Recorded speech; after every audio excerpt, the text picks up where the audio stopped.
I had this very beautiful woman come to my office one day at church, and she said, "Look, I need to talk to you." I said, "Okay."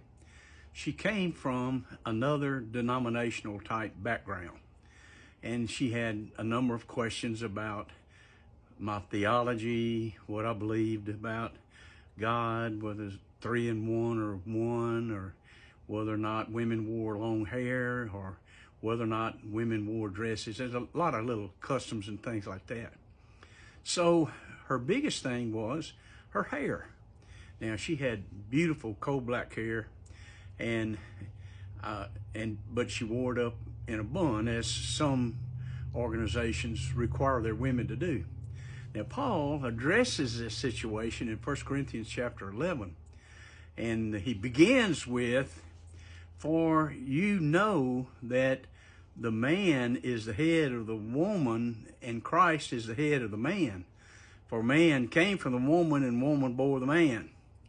And so we're of one another." And then he goes on to talk about hair, that it's a shame for women to be uncovered, but men should not be covered. And as he went on talking about this, he was talking about an analogy, not about hair. Now, you can disagree with me about that, but he started out talking about submission and covering of the power of God. And he went on at the end to say he's talking about one must have power on his head.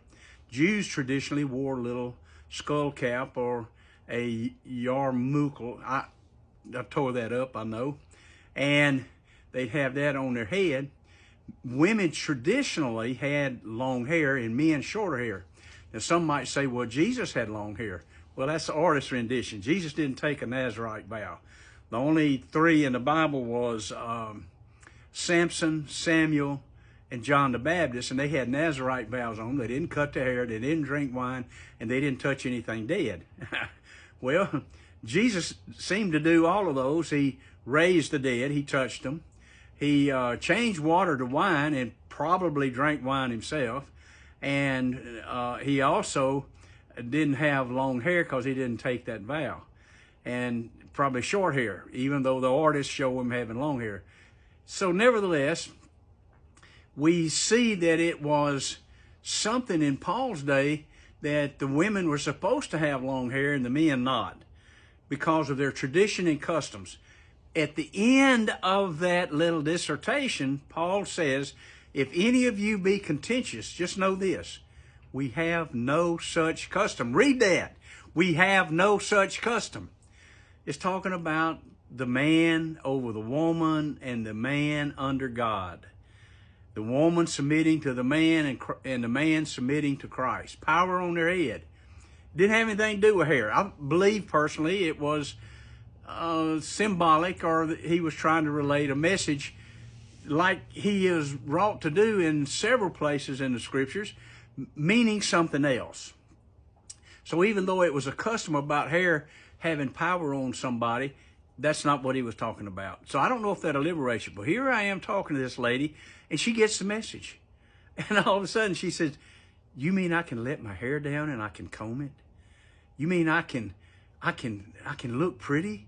I said, "Yes, ma'am. Listen to me." She broke down crying, and she cried for a solid hour. Her dad had been a pastor of this particular denomination, and they taught it every Sunday. So, nevertheless, her life was liberated at that moment because she loved her husband. She didn't have any problem submitting to him.